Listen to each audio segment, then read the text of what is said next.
skydiving. This is amazing. Yeah, but you know what else is amazing? An iPhone 6S for just $49 at Metro. Really? Imagine streaming all the way down with that amazing camera. I'm switching. That's smart. You know what else is smart? Parachutes. Switch to Metro and get an amazing iPhone 6S for only $49. Metro by T-Mobile. Phone offer requires port-in of number not currently active on T-Mobile network or active on Metro in past 90 days. See store for details and terms and conditions. Welcome to Life Transformation Radio. This show is all about life transformations and our journey from where we were to why we are doing what we are doing today. We will discuss the hiccups, the roller coasters, and the blood, sweat, and tears that has been poured out while discovering our purpose. It is all about our transformations. Here is your host, Sean Douglas. Welcome, my friends, to another episode of Life Transformation Radio. I am your host, Master Resilience Implementer, TEDx speaker, business positioning strategist, and author, Sean Douglas.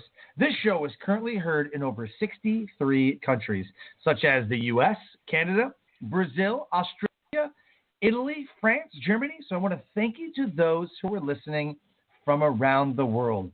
Life Transformation Radio is all about our transformation. Here is where we tell the stories of why we're doing what we're doing. We highlight that transformational moment that has changed our lives and how we use this to help transform others and elevate their lives as well. You can listen to us live right here at 5:30 p.m. Eastern Time, Tuesday through Friday, but check out our episodes at noon Eastern because I'm putting in all kinds of new episodes right around noon Eastern Time. So make sure to check those out and be on the lookout for those. You can join our Facebook community, Life Transformation Radio community. And I ask that you subscribe, rate, and review the show wherever you're comfortable listening to podcasts. Life Transformation Radio is available on Blog Talk Radio Network and also iTunes, Stitcher, Spreaker, TuneIn, Player FM, Radio Public, Overcast, CastBox, and the Google Play Music apps. I ask that you subscribe, rate, and review the show so we know how we're doing. On the show are entrepreneurs, speakers, business owners, coaches, other podcasters, and authors who have amazing stories and are impacting the world around them. And my guest today does just that.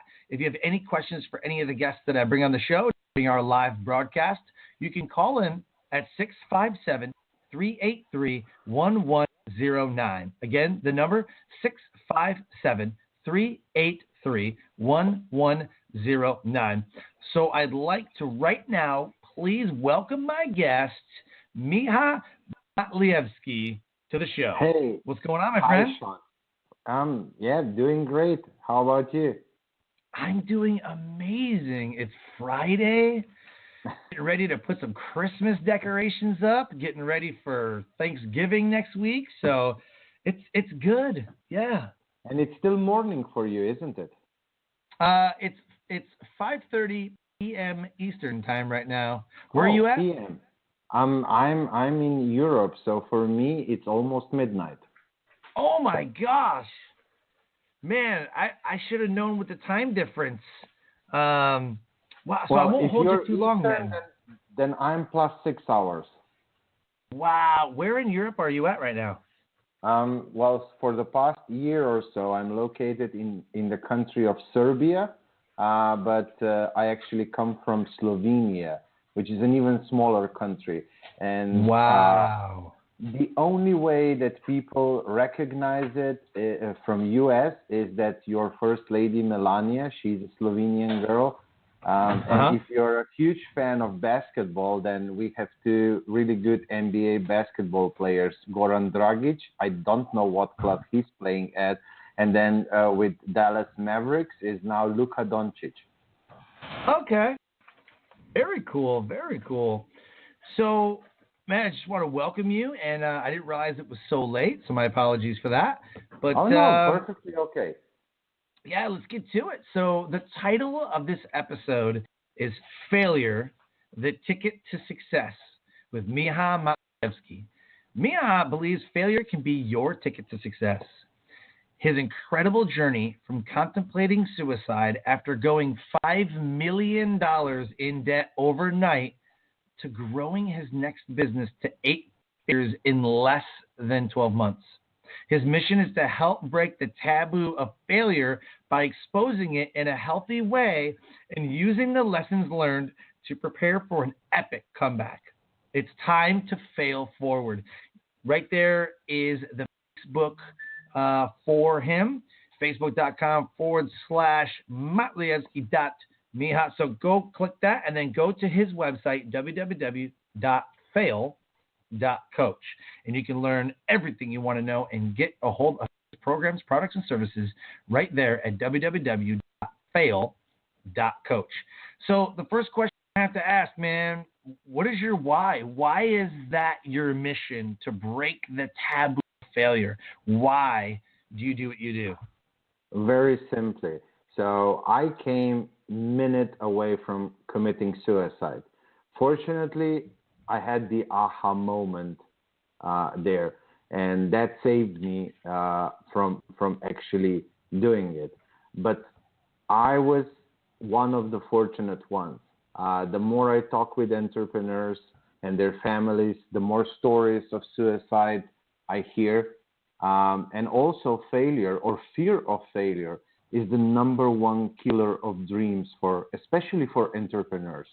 I mean, entrepreneurs as a group of people, if we want to achieve those crazy dreams, we have to push ourselves beyond our comfort zone more than 9-to-5ers.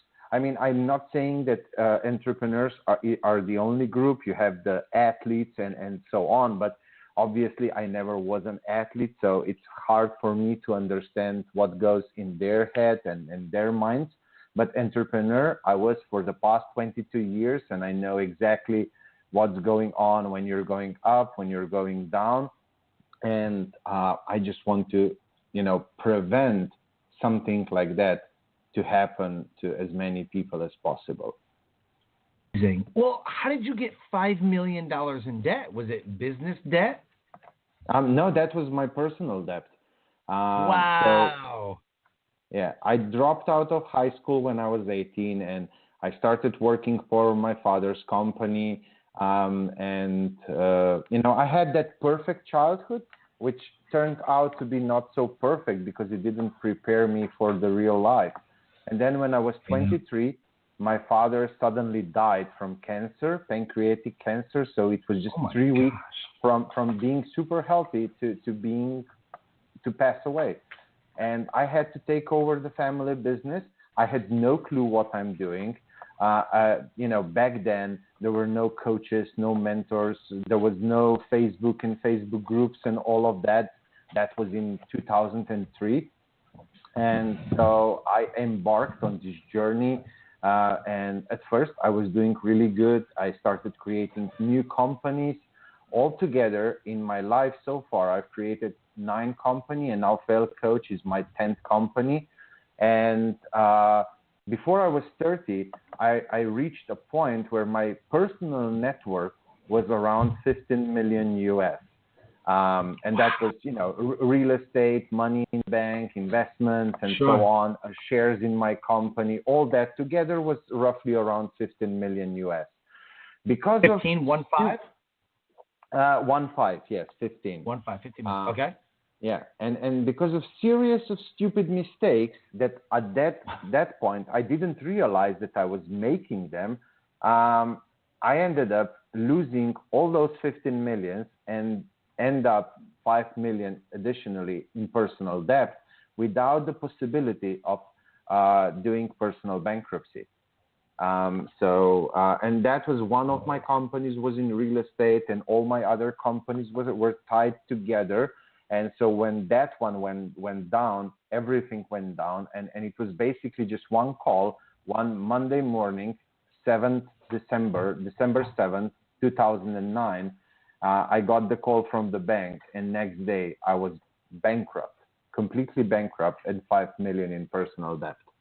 And then I went through, depression, anxiety, blaming everything and everybody else, all of that. And a few months later, because my mind was basically like a nuclear reactor. You know, every morning when I woke up to phone calls from all different companies and people who I owed money to, because the bank defaulted me. I overnight, I didn't pay out paychecks. I didn't pay out taxes to the government because, you know, everything was lost overnight. They didn't give me any time to prepare and rather pay all that and just owe to one bank. No, I actually, the bank got paid, but I owed to everybody else. And in Slovenia, if you owe money to the government for taxes, and if you're unable to pay paychecks, you can't do personal bankruptcy. So I didn't have that option. So I actually had to repay the whole thing. And of course, I wasn't able to repay it back then. So I went into depression, anxiety, all that. And because of all that was happening to me, I craved that silence, that peace of mind. And the only way that was for me then visible how I can achieve that was suicide. And that idea of suicide was creeping more and more and more into my subconscious and conscious, and was drawing me so close to finally do it. And one night I was on my balcony, 5th floor, and I just started climbing on the other side and looking down. And when I did that, I said it out loud. I said it, "You failed. Miha, you failed." And when I heard myself, that was the first time I ever said that, because remember, perfect childhood, everybody was always telling me how great I am, how perfect I am, you know, like, so everything good that happened to me, it was my fault. Everything bad that happened to me, since I'm so perfect, it can't be my fault. It's everybody else's fault. The government, the economy, my business partners, employees, everybody else. And when I said that out loud, "You failed," when I heard myself say the word "you," that was the aha moment. In that moment, I realized that it was my decisions, my mistakes, me, just me, nobody else, that I have to blame. But that was so liberating, because next thought was, so if that was my mistake, if I now go and learn from my past mistakes, I can change it, and I can do it not just same again, I can do it so much better and more sustainable. And yeah, nothing happens overnight. So I stayed up all night. I created this huge list of to-dos and things I need to change and learn and all of that. But the first thing I did in the morning, I started calling everybody before they called me. And I just told everybody, like, if you want me dead and that will repay the debt, just come here, do it. I don't care. I honestly don't care. But if you want your money back, it won't be enough for me to get a job. I need to create something huge to repay the debt. So you either stop calling me and I'll call you once a month and give you an update, or you keep calling me and you'll never see your money back. That was the first thing I did. And then I went on this huge journey. It took me about 3.5 years of personal development, business development, learning, growing, like the soft skills, the hard skills, being mindful, meditating, getting rid of stress, all of that. And then the hard skills, financial management, scaling, growing, leadership. Right. And then in 2014, I created a startup, energy efficiency startup. We were helping big corporations save a whole lot of money on how much electricity and gas they used. And these were like huge companies spending hundreds of millions per year in energy costs. And I scaled that company from 0 to $48 million in monthly revenue in 10 months. Say that again. How much revenue? From 0 to $48 million a month. Oh my God! No, I'm doing something wrong. I don't know what I'm doing wrong, but I've been at this, more than 12 months, and I'm not doing that. Then again, I'm not running the same business as you, so. And you probably did you create don't a whole have new exit business? in mind. Yes, a completely new business, something completely new to me, energy efficiency. I mean, I honestly, like even now, when I do have a cleaning lady that comes once a week to clean the house, I don't even change the light bulbs when they go off because I'm always afraid that the electricity will get me. So I just leave the Post-it notes, like change these light bulbs. And I was selling this huge thing. But I basically just created the business model, and then I had an amazing team of people who were huge experts, and we were doing BI and AI and big data and all of that, and incorporating that into energy efficiency, which was completely revolutionary at that time. And then later on, that company was taken over by a technological takeover from a Fortune 100 company. I can't say much more than that because NDAs and all of that. Yep. It was not a friendly takeover. But I exited it successfully. I walked away. I repaid almost $7 million because interest and lawsuits and all of that. So it accumulated to that. I was left with a little bit of money, enough, but I had my worries taken away, and I was able to breathe fully again. And then I first went on a mini holiday, and after 3 months, I was bored to death. And I started thinking, like, what should I do? What can I do? And just like an entrepreneur. You can go to the local pub and hang out with people and just have beers all the time, but that kind of didn't seem too appealing. And you know what? I went to the first startup incubator and I said, can I please volunteer? Can I please mentor startups?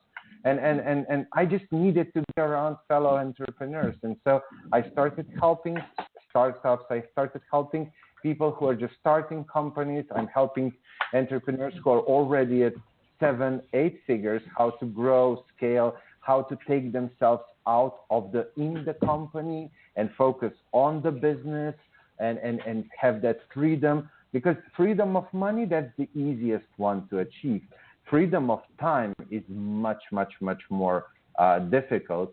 And because you need to learn how to let go, you need to learn how to implement processes and all those things so that the company is growing or scaling, and it doesn't need for you to be involved like 100 hours or Gary Vee style, 16 hours a day, 7 days a week, hustle, grind, which I honestly I hate that philosophy. And it's easy to say hustle, grind when you have a few hundred people working for you and you're just flying around and doing a few conferences here and there. No, I don't like that concept. I believe strongly that freedom of time and money is possible, but I see that most entrepreneurs, they can see the freedom of money. When they start, they wish for the freedom of time, but then once they are at 6, 7, 8 figures, that idea of freedom of time just kind of vanishes away. And it's all very much connected with failures and fear of failures. If I let go, if I let somebody else run this, or, a lot of times entrepreneurs handle the biggest processes in the company, like sales, the money-making processes. And then it's so hard to find the right person when it's not finding the right person at all. You need to create that function into processes that can be applied to multiple people. Only then something is scalable, because if it depends on a certain person, that's not scalable. Huh. Give me something to think about. Well, just like, look at it. You are the host of your show. Everybody knows your voice. And, if you want to scale, doing it by yourself, yes, you can scale other parts of your company, but you can't scale this interview. But okay, you do, I don't know how many a month, and probably that's something that you even love and enjoy doing, and that's a different thing. But you can't really take yourself fully out of it. Maybe what you can slowly at one point start introducing a co-host and, things like that, and then creating something in the back so that one day, like for example, you have quite a few very successful coaches who started coaching coaches to do it under their own license, so they can bear just the brand, and other people do everything. Right. Yeah, kind of like John Maxwell. He certifies his coaches and speakers to be John Maxwell certified speakers and coaches, and then they go to different companies and they train on his material and sell his material, his books and videos and everything to that company, and then train them on that. Yeah. Yeah. I mean, when you're looking at it's the same thing. Yeah. When you're looking at scaling, the best possible company to look at is McDonald's. Just go to any McDonald's, fire the whole team, go roaming the streets, find new people, take them in that restaurant, 2 hours training, and bam, you have same Big Macs or whatever as the team before them did. Anywhere in the world, same taste of Big Mac, same taste of this, same taste of that, and that's how you truly create something that's scalable. And by scalable, it doesn't mean that you need to then exit the company. Scalability just gives you the freedom to decide whether what you want to do, how you want to do it, and you're free to onboard other people for things you don't want to do and enjoy the time the way you want it. Because, two things that every single entrepreneur will tell you when you ask them why you want to be an entrepreneur is, number one, freedom, and number two, impact. And it doesn't go impact and then freedom. No, it's always first is the money freedom, and then you need to do the transformation to create additional time freedom. And only when you are free, then you can start making an impact.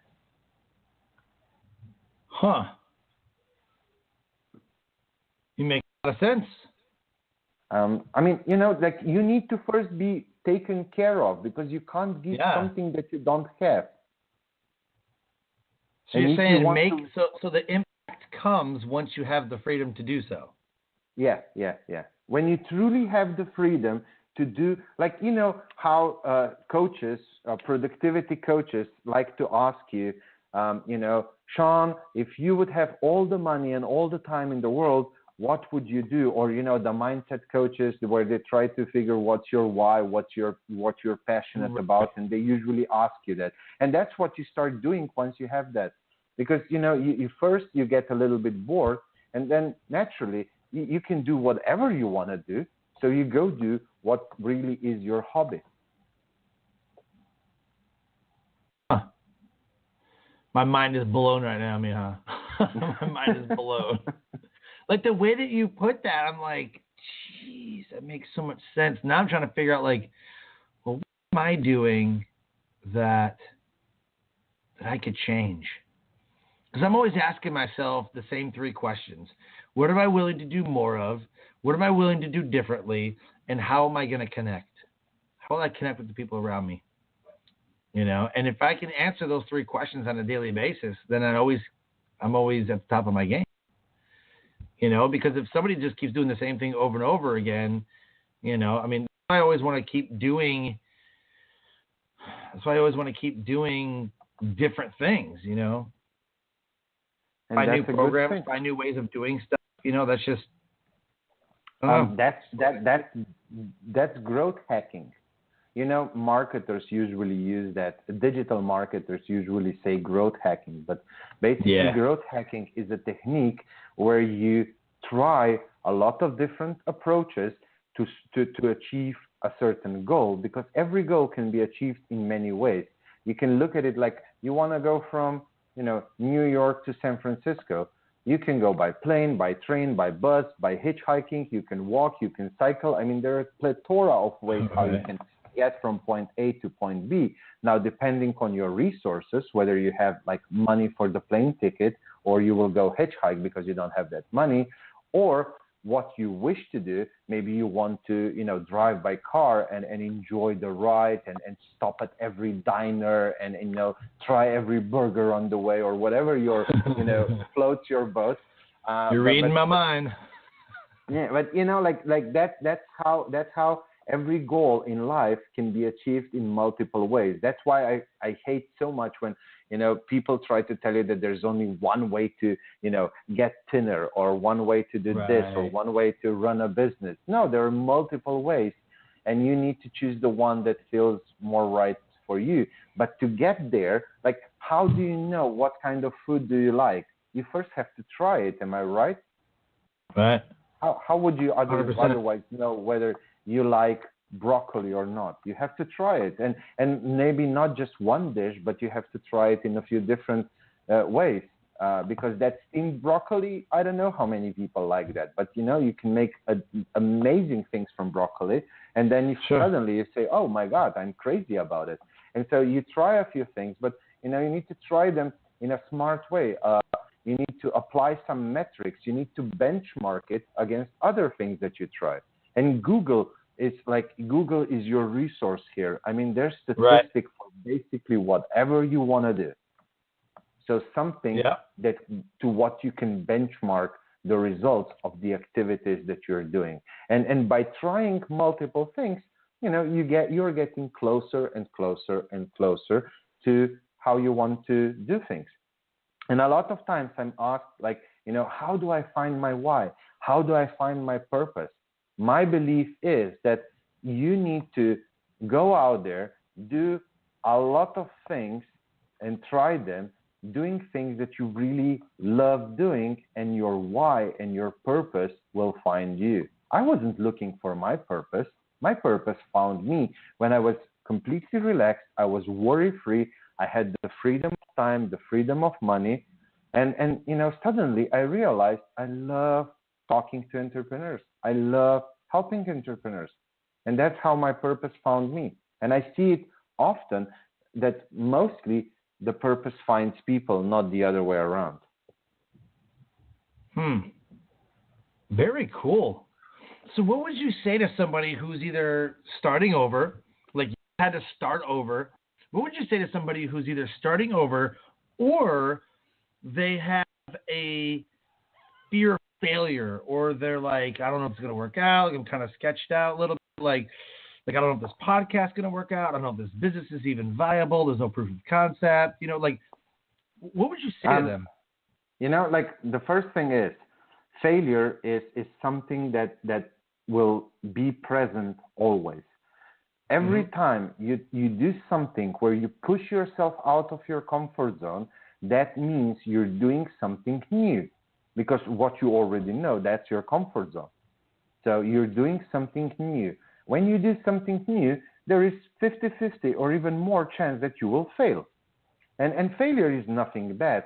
It's our emotional reaction to when something doesn't work out the way we anticipated. Right. And so number one is don't focus on the outcome, focus on the process. Because, the thing is, if you want to lose weight, that's a goal. But how do you do that? You eat healthier and you exercise a little bit. And now, if you just focus on the process, which is eating healthier and exercising a little bit more, the result will be there. It will come. Now, depending on how hard you're pushing yourself and how hard you're doing the process, that's how fast the result will come. If you eat super healthy and you exercise a lot, the result will probably come much sooner. But if you have a lot of cheat days, well, it will come, but it will take time. And if you have too many cheat days, it won't happen because the process is not right. So the first thing is you need to focus on the process, not on the outcome. It's easy to say it. It's not so easy to achieve that state of mind where you start thinking in the ways of processes and you basically just take yourself completely out of expectation. It's quite a process to achieve that state. And the second thing is it's not the failures, it's our emotional reactions to failures. When we go for something that's really dear to our heart, we attach a lot of emotions. And when that thing doesn't happen, we are blasted with a lot of negative emotions. So what I help people is develop healthy emotional relationship with failure. And maybe it sounds very zen, but it's basically like just walking them through the past failures and making them realize how it was up to them. They made the decisions, or they made bad moves, or something like that. So stop blaming others, take control of your own life, and then stop giving excuses to yourself. The successful people in life, whether they're entrepreneurs or athletes, they don't make excuses. They do action. And so, without action, there won't be any result. And so action on processes will create results. So it's balancing that emotional part with the logical part, and logically showing them those results of their past actions, how they ended up with them being where they are. And once you overcome that negative emotional relationship with failure, that's when you can start moving forward. That's why I always say fail forward. And it's a great John Maxwell book too, Failing Forward. Great John Maxwell book. And I like how you said that the relationship with failure needs to change. I really like that because, you might be afraid of failure, and I don't know if it's the failure that holds them back, or the fear, or sometimes I find that people are afraid of what others will think about them because they failed. Like, I told you so and all that stuff. I see all of those. Like somebody is more, it depends on who you are as a person. If you value other people's opinion a lot, of course, you will fear that. If you don't give much on what others think, then that won't stop you, but then something else might. Maybe you have like super high expectations for yourself, and then you're, if I don't do it on this try, then everything will crash and burn, and like just look at like things in the past, like maybe last year.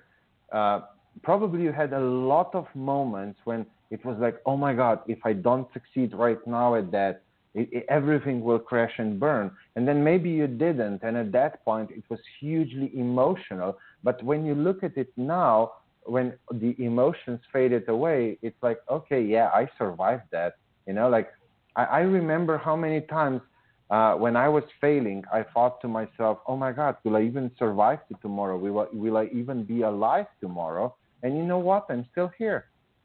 And when I look now back on that, but the thing is, now one technique that is very helpful is mindfulness, because mindfulness gives you the opportunity to step back from the current moment, and you have the time and the emotional detachment from the current moment that you can draw from past experiences. And then suddenly you say, oh, but this thing happened to me in the past already. And you know what?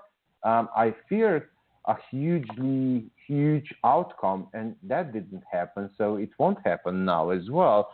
So I can relax a little bit. It's not that hard. What we are talking right now, maybe it's a bit disconnected because we are not applying it to a specific situation of somebody. Like when I'm working with clients and we have specific situations, and when we apply just the techniques that are for them, the whole thing makes much more sense. But now we are just throwing different examples around, so it might not, make so much sense for your listeners to fully get that together and to be able to apply it to their own life. Because when it comes to emotions, we think that it's only us that something is happening to, and that our situation is completely different from everybody else's, and that what we need to achieve or what we need to do to overcome it must be something completely different. Because when emotions are involved, our vision gets very, very cloudy. And we think completely differently when, something logical is in question. So giving all those examples probably doesn't make too much sense to a listener.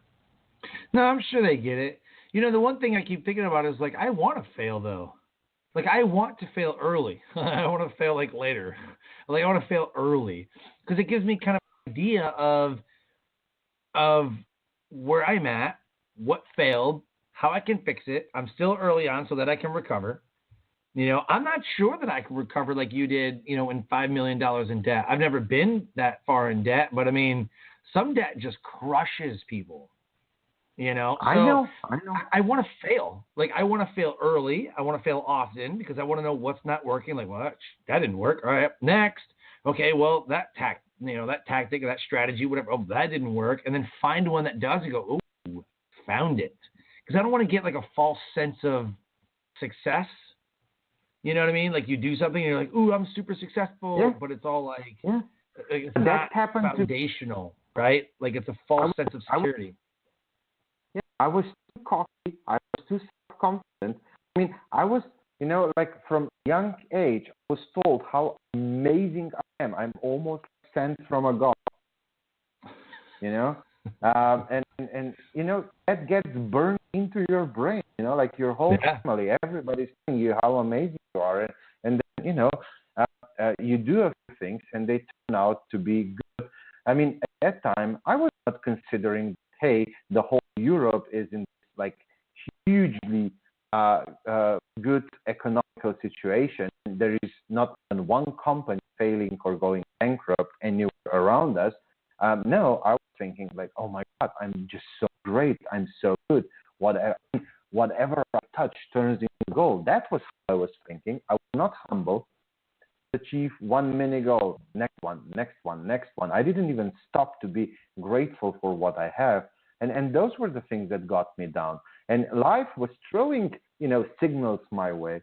And I was failing little by little, but I didn't saw that as a failure because I still had that in my head. Like, oh my God, I'm so great. This is like a little setback. I wasn't recognizing that the pattern of what I'm doing, how I'm doing it was completely wrong. And it was based on wrong values and wrong ways of doing things and so on. But, like even failing quickly, that doesn't necessarily mean that you are doing it successfully. You need to fail the appropriate amount. Like what I said, you need to know how to benchmark. Let's say you want to fail quickly in sales and you prepare a script for cold calling and you call 3 people and they all 3 say no. And you say, oh, I failed quickly. Now let's move to something else. But maybe you just called the wrong 3 people. You still need to look at statistics. And statistics, I don't know what they say, but let's guess and say that, I don't know, 5 out of 100 people will say yes.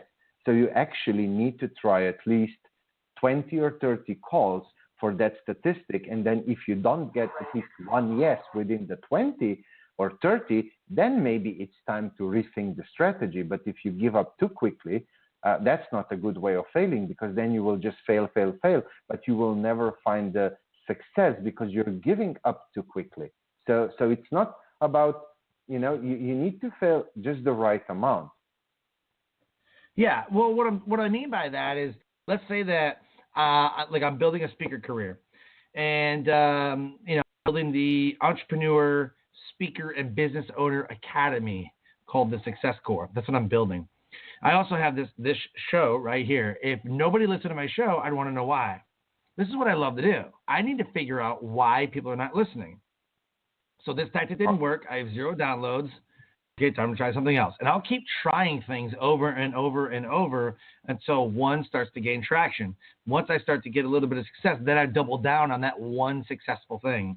What I found out about myself is that I'll try multiple things at the same time, not long enough to see if it works. So what I do is I try one thing for a little bit. It doesn't work. Okay, on to the next tactic or strategy, whatever, to make the show work, to make to be an amazing speaker, whatever, to make the business work. I don't just crash the business. So, in the 3 businesses that I've built, it starts off a little good and then it goes south. You got to fix it. Then okay, now there's foundation. And you always forget like certain foundational strategies. You're like the epic foundation of every business is this one thing. And like, maybe you forget it. You're like, oh, I should probably put that in there. And then you find out, oh, my marketing sucks. Let me fix my marketing. Oh, now my exposure and my social medias and like all these different things just kind of suck, but you have the systems and strategies in place. If I find a system and strategy that's not getting me ROI or anything that I want to happen, then I can the strategy and find out what is working and then double down on those strategies. I don't pay attention to what's not working. I want to know what is working. So if I fail a bunch of times, like that didn't work, this one does, and now I'm going to double down on that. Well, Sean, one thing that I've learned in all my failures is that, like there are basic principles of like the gravity. You can't defy gravity. There are also basic principles when it comes to building a business. I think this is where I really shine is core business development. And I can do that with somebody who is just starting out, or I can do that with 8-9-figure business owner. Usually they all overlook a few things in the core business development stage. And the number one pillar of that is, who's your target audience? And you really need to do the proper research. I say that you can start business in 2 different ways. You can either do a lot of homework, and, you need to know where to stop with that, because you actually need to go out there and do a few things to test your hypothesis before you can, polish the process. So even if you do a lot of homework, that doesn't mean that there won't be any bumps along the road, or you can just have an idea and you just go out there and wing it. Then you will have a lot of trial and error. So I prefer doing a little bit of homework first. And the number one thing is know your audience. And then by know your audience, that means first, let's define it a little bit demographically, the values, the this and that, things that are important about your audience. But then you actually need to find a few people like that. You need to have a few conversations with them, and you need to figure out the struggles and the desires. Like why would I listen to your show? What struggle does it help me solve, and what desire does it bring to me? I love podcasts with interviews, just like your podcast is, because I can learn so much from those different stories. So obviously I'm your demographic.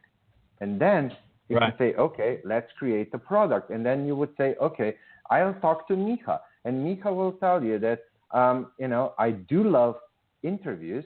I don't necessarily love when they are, an hour or 2 hours long. I don't know why, but even with TV shows, I don't necessarily have the focus to watch, the 1 hour long ones. I much more prefer, the short 20-30 minute version.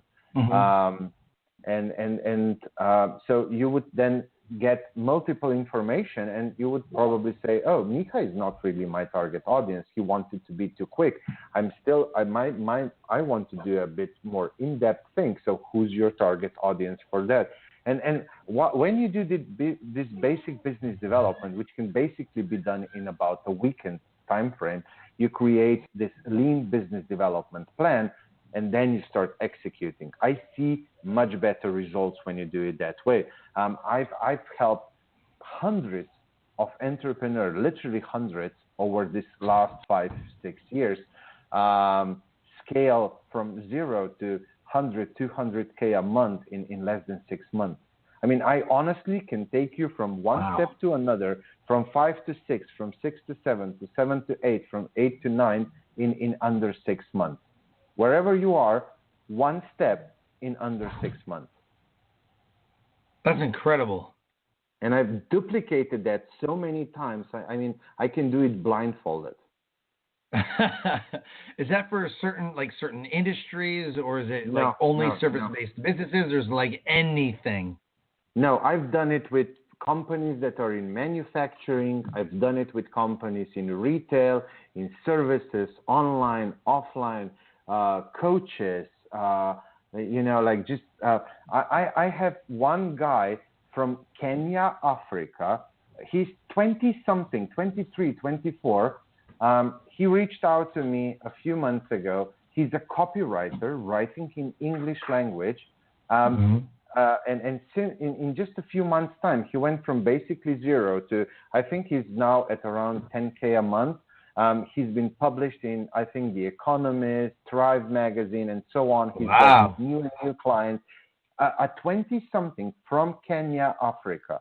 I always emphasize that because, we think like, oh, yeah, if you're writing in English and you're from US and UK, you can do it. But, somebody from, and how much adversity he had to overcome. Like, we are, even if we are not racist, we still, look a little bit different at people who are coming from countries where maybe English is not their native language or something like that. We see, oh, will that guy be able to write the copy that I need? We do that. We want it or not, we do that. Sure. And maybe subconsciously, maybe some people do. Yeah. When you look at things, because there are same business principles. Business principles are always there. They're always the same. Yes, with manufacturing, there are just more processes going on in the company, and you have to look holistically of all the processes. But that's it. Business principles, same. Business development, same 10, 11 steps. Nothing changes, no matter what industry you are in. And I've been challenged quite a few times already with people coming to me like, oh, I have a business idea that you can't scale in no way possible. I can give you one example. Like this guy he's from Midwest. I think you call that Midwest in US. And he has this sword fighting school, with those old sword fights like in the. And he was one-man band, and he said, how can you ever scale that? You know what? Franchising, focusing on teaching other people to teach, and then opening new schools, not even by himself, by others, opening under his brand. He focused more on the brand development and teaching the teachers. And we were able to scale it. And unfortunately, again, in my business, you have to sign an NDA with every single freaking company you work with. So I can't tell too much about things. Right. I love those challenges, honestly, because you can scale basically everything. We'll have to talk more because I'm looking to scale in 2019. I've got my business foundations together. I've got a couple steps that I still need to do. I haven't adopted certain things that I know that need to be done. I'm like, it's too early still. That's not the logical next step, right? I mean, there's certain steps that you have to do, but I'm not quite there yet, But we'll have to talk because I got some big ideas. But I can't scale too hard because I'm still serving in the military. I'm still active duty Air Force. So if I make too much money, then they kick me out. So I've had to really make sure that I don't cross that threshold. However, I fully expect in the next 2 years that I'm going to retire in the next 2021. I'm out. I'm a civilian. So by then, I'm going to need to super scale. You know what I mean? So I understand. Talk more. Yeah, but the thing is, everything is scalable, but you need to be aware also of, do you have the resources? And I'm not just talking about money, but also time is a resource. Right. Some people can leverage heavily on their networks, and so on when they have them. Some people who are maybe more introverted don't have that, and they can't scale as fast as somebody else. And So yeah, there are limitations when it comes to resources. And then, of course, you just need to be resourceful. If you need money to scale, you don't have the money. Well, like we need to find an investor, for example. Right. Or you will grow first and then start scaling. So you if you don't have the resources available to you right now, and I have no idea if you do or don't, so I'm not assuming anything. I'm just saying that in general, if the resources are not there, of course you first need to possibly just grow, and that's okay, and get those resources. Or you can partner, you can joint venture, you can equity partner, you can get funding, you can get a loan, and things like that. So there are multiple ways how you can get the resources that are needed. Very cool. I love it. So as we close the show, if anybody has any questions for him or myself, you can call us up at 657-383-1109. Again, the number is 657-383-1109. So as we start to close the show, I want resources and some different things that you offer. So if someone wants to scale, if someone wants to grow, if someone wants to get past failure, what kind of resources do you have? And then what other resources do you recommend to people? Well, one of the resources that I created is 12 days business development course, fully free and fully delivered via my chatbot on my Facebook business page. So they can just go there, click on message, and then in the, when you click on those 3 dots or lines in the bottom, it shows you the menu, and you have the free resources, and you can just enroll in the course. And it comes with a template for lean business plan, and they can just follow the videos. It walks them step by step through developing that plan. And that's good for any stage, because like I said, even when I'm working with 7-8-figure entrepreneurs, we always start with the lean business development plan. We go through that. Of course, they have a lot of answers already in place, but we always find a few things that are missing, or maybe they're not aligned in a correct way between each other and things like that. And we always start there. So that would be a definite starting point. But then for entrepreneurs, I would say emotional intelligence. I know there's a book like EQ 2.0. I strongly recommend that one. And then mindfulness. And maybe you will laugh or maybe not, but I learned the most about mindfulness with that series of books, for dummies, and it's Mindful Eating for Dummies. But if you apply those same strategies just to your life, oh my God, what a transformation. Just reading a few books, and I love TED Talks. They give me a lot of inspiration, especially, those stories of overcoming huge adversity. Because when I see those people on wheelchairs and all of that, and they are on the stage telling me that was the best thing that happened to them. And, like all my problems seem so little, and I just push forward. And then for me, one of the most empowering stories is the one about Colonel Sanders and his KFC story. I mean, 1009 no's. And I can see that a bit chubby old guy with that white beard in that Toyota Corolla in the, what was it, in 60s or 70s, driving around the U.S., looking at truck stops and so on. I mean, I can visualize him. How was he overcoming all of that, and to get 1009 no's at that age and all of that? I mean, what strength you need to have in yourself to push yourself beyond that. I mean, that's the story that always gets me going, where however I want to, just quit and leave everything, I always turn to that story, and it always inspires me to just push forward. Perfect. So I have a TEDx Talk. I did mine in December of 2017, and it was the scariest moment of my life. Like, it's fun to dream about being successful. It's fun to dream about the $1 million lottery ticket until it actually happens. And they go, now what? Like, now what are you going to do? Like, the hard part was getting accepted. Now you just got to perform, you know? And that was one of the hardest parts for me. I'm like, oh my gosh, it's going to be millions of people are going to watch this. Like, oh my gosh, you know? And so my TEDx talk has been viewed over, 12,000 times, whatever. And it was one of the best moments of my life. You know, some people are like, it was kind of boring. It was kind of, well, it's TEDx talks. Like, some of the talks are just boring. Great inspiration.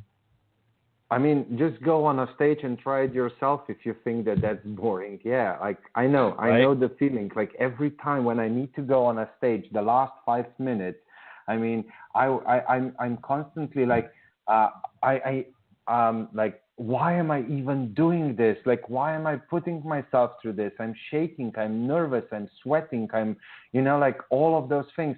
I hate when they give you a microphone and they don't have, that on-ear thing, and you need to hold the microphone and it's shaking in your hand, and then you're pushing it onto your chest just so that it doesn't shake even more, and all of that. Then I say to myself, well, you want to break the taboo called failure. You just have to do it, because I learned one thing. If I don't share my story, people don't share their stories. They don't open up first. You need to start. You need to start with everything, the good and the bad.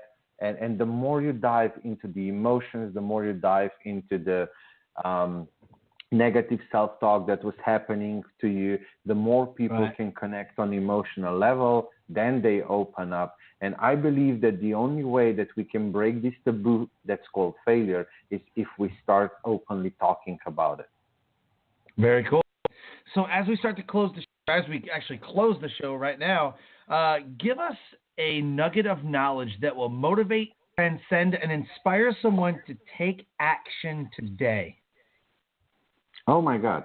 Now this I was not prepared for. Usually they ask me what's the one advice, and I always say, stay humble, be grateful, and fail forward.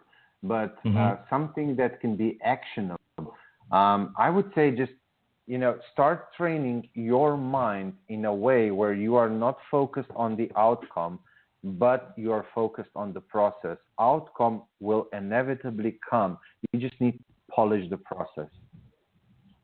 Have that in mind, and you can achieve anything. I love it. I love it. Thank you so much for your time today. This has been an amazing conversation. I learned a ton. You are an absolute inspiration, and I look forward to keep following you and all your success. And good luck to you. Well, thank you. It was lovely being a guest on your show, and thank you for the opportunity to reach your audience, to talk about failure. I'm really overly passionate about this subject, and just thank you for giving me this opportunity to spread the word on failure. Hey, you're welcome. So, Life Transformation Radio listeners, if anything resonated with you today, reach out to Miha Matlievski, and you will be amazed at what this guy can do for your life. Go to www.fail.coach and go check out everything he has to offer. He will take you to that next level and help you break the taboo of failure. Subscribe, rate, and review Life Transformation Radio wherever you're comfortable listening to podcasts. I appreciate your time and energy today. And before we close, I always say, live your brand. Find opportunities every day to live the core value that you hold deep in your heart. And I call this living your brand. So until next episode, live a great life. Skydiving. This is amazing. Yeah, but you know what else is amazing? An iPhone 6S for just $49 at Metro. Really? Imagine streaming all the way down with that amazing camera. I'm switching. That's smart. You know what else is smart? Parachutes. Woo! Switch to Metro and get an amazing iPhone 6S for only $49. Metro by T-Mobile. Phone offer requires port-in of number not currently active on T-Mobile network or active on Metro in past 90 days. See store for details and terms and conditions. 5-Hour Tea with caffeine from green tea leaves. It's delicious, energizing, and comes in 3 amazing flavors. With 0 sugar and 4 calories, it fits your life. With its compact size and portability, it goes where you go, to the campsite, the hiking trail, the beach, without weighing you down. 5-Hour Tea, caffeine from green tea leaves. Release your natural side. From the makers of 5-Hour Energy. For more information, visit 5hourenergy.com.